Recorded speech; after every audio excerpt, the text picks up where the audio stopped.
importantísimo e inserto en un fenómeno que ni siquiera es solo de América Latina, sino que es global. En el último año y medio hubo aproximadamente 20 anuncios de distintos países del mundo que desdolarizan sus reservas y empiezan a comerciar con otras monedas. Para dar un dato bien objetivo, en el año 2000 el 72% de las reservas mundiales estaban en dólares en los bancos centrales de la totalidad de los países. En la actualidad es el 52% y está a la baja. ¿Qué significa eso para un país como el nuestro, que lamentablemente es bimonetario y está dolarizado en términos de buscar en algunas instancias reserva de valor por la inflación y en otras, en los grandes empresarios que no sufren, digamos, los grandes empresarios no sufren la inflación la sufren los pobres, los laburantes. Los grandes empresarios siempre se cubren, obviamente tienen para cubrirse y ellos no son víctimas del proceso bimonetario. Las grandes víctimas son el 80% de la sociedad. ¿Por qué esto es clave? Porque permitiría, en todo caso a futuro, sobre todo con los dos primeros socios comerciales de Argentina, que son el primer socio comercial de la Argentina. Socio comercial supone la suma de importaciones y exportaciones, es Brasil. El segundo socio comercial es China. Claro. Esto implicaría, el tercer socio comercial es Estados Unidos. Esto implicaría, obviamente, empezar a correrse de aquellos que nos ponen la soga al cuello hace casi un siglo. Bueno, y está bien este planteo de construir algún grado de fortaleza desde la debilidad, que es lo que me parece que está haciendo Alberto Fernández, no solo por la realidad económica, sino por el hecho de haberse corrido por decisión propia de la interna del Frente de Todos, que me parece que le da una cierta soltura que hasta ahora no tenía. Sí. Me parece que incluso hasta en eso sonaba lógico su propio planteo, de decir, bueno, me voy a dedicar a administrar este último tramo en lugar de dedicarme a la campaña electoral, porque al fin y al cabo lo que termina poniendo en evidencia y de lo que se termina valiendo Alberto Fernández es justamente este gesto que tiene China inicialmente con la Argentina, enciende la alarma en Brasil. Porque al ser el socio mayoritario, ¿qué dicen? Bueno, si están generando en la Argentina un canal preferencial, un mecanismo mucho más ágil de comercio bilateral con el segundo socio más importante, a mí como primer socio más importante me puede generar un problema. Vamos a generar otro instrumento. Pero no te olvides que hace unos días, muy pocos días, Lula dijo con toda claridad que por qué teníamos que seguir sometiéndonos al dólar, y está el proyecto, que después seguramente ustedes lo van a poder ampliar, de la moneda del sur, que tiene que ver con esa moneda para el comercio de América. ¿Lu? Bien, a mí me llama la atención, ¿no? Todo parecería indicar que Milei es un títere, ¿no? Que han puesto para que instale el tema de la dolarización, ¿no? Que esté muy insistente con el tema, ¿no? Y que hoy en la calle la gente hable de que hay que dolarizar la economía. El responsable es Milei. Pero así todo, le bajaron un poco el pulgar, ¿no? Los grandes empresarios y mismo los de Juntos por el Cambio, la gente de Juntos por el Cambio, suele decir que es una locura también. Por eso como que uno termina de entender, es como, ¿a quién lo puso Milei? ¿O para quién juega? ¿Títere de quién? ¿No? Como que ahí debe haber también una contradicción mismo en el mismo establishment. Sí, también a eso le sumo, a ver, me parece que hay algo que también dijo Massa en estos días que tenía que ver con el swap, es decir, la posibilidad de que China también banque en caso de que vuelva a haber una corrida cambiaria y tenga espalda a la Argentina en este proceso de nueva negociación con el FMI. Y también a mí me hacía pensar en algo clave, ¿no? Cristina hace poco decía la necesidad de construir un programa de gobierno. Sí, claro. Yo creo que el FMI sin duda tiene que ser uno de los puntos centrales que tiene que estar claro en el nuevo programa de gobierno que se arme. Es decir, tiene que estar claro para cualquier candidato o candidata que tenga de frente de todos cuál es la hoja de ruta que tiene que seguir la fuerza política respecto a este tema. Bueno, hace mención de Cristina Fernández de Kirchner y en un tuit precisamente ella cuenta esa propuesta y luego le responde Warner. A ver, repasémosla, corregime, Jorge. No hace falta que le pongas anglicismo, es un argentino Werner. Sí. Es un argentino que sirve al Fondo Monetario Internacional desde hace muchísimos años, como muchos de los economistas que generan una cierta fascinación en las clases más acomodadas de la Argentina. Es hijo de un argentino, nació en México. Porque llegan al tope del Fondo Monetario Internacional. Muy bien. Pero esto es importante. Primero, ahora vamos a esto. Primero, repasemos y corríjame si me equivoco.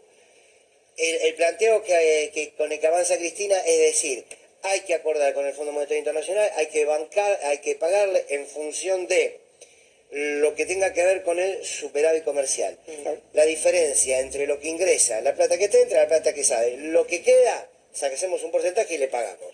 Bien, ahí no es Warman, no sé cómo. Pero, a ver, dice, es descabellado. Y ahí viene la respuesta de Cristina Kirchner. no, que ahora la vamos a leer. que lo que es descabellado, obviamente, tiene que ver con que se entregó un préstamo a la Claro, Argentina exacto. de inicialmente 53.000 millones de dólares. Enhorabuena, el gobierno actual, eso hay que reconocérselo a Alberto, resignó la última cuota, por eso estamos solamente en una deuda de 45.000, pero descabellado porque violó los estatutos, escuchen bien, porque hay que repetirlo, violó los estatutos del Fondo Monetario Internacional, que en el marco de sus propias reglamentaciones solo le podría haber entregado a la Argentina 18.000 millones de dólares. ¿Por qué 18.000 y no 43 como le terminó dando? Porque los préstamos están en relación a la cuota, al porcentaje de lo que cada país tiene en relación al Fondo Monetario. Agrego algo, perdóname, Jorge, Sí. que es en el tuit de Cristina Kirchner, habla de, por ejemplo, lo que hizo Néstor Kirchner, contestándole a este hombre, ¿no? Y dice, cuando Néstor Kirchner reestructuró de forma exitosa la deuda que otros habían defolteado en el 2001 y ató el pago del cupón al crecimiento del Producto Bruto Interno de nuestro país. Bueno, ahí está pegándolo al superávit comercial. Ahí cuáles son los elementos que están en juego, Fer, que me parece que es importante recordarlo. Lo que responde Cristina Fernández de Kirchner, que me parece oportuno, a Werner, funcionario del Fondo Monetario, es que este hombre pareciera estar pidiéndole a la Argentina ajustarse a los dogmas del Fondo Monetario.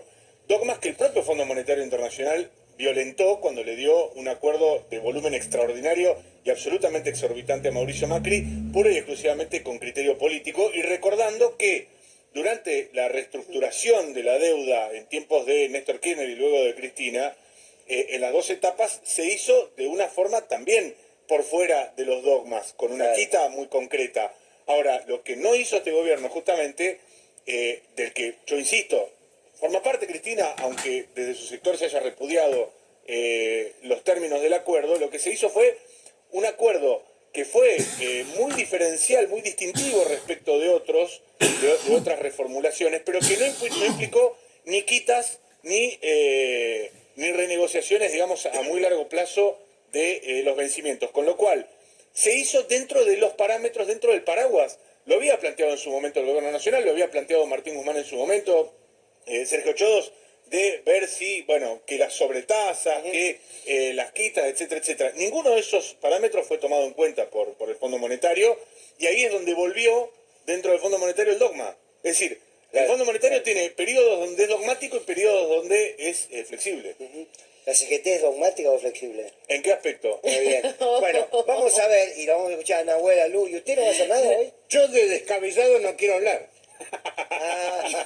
Muy bien, muy bien.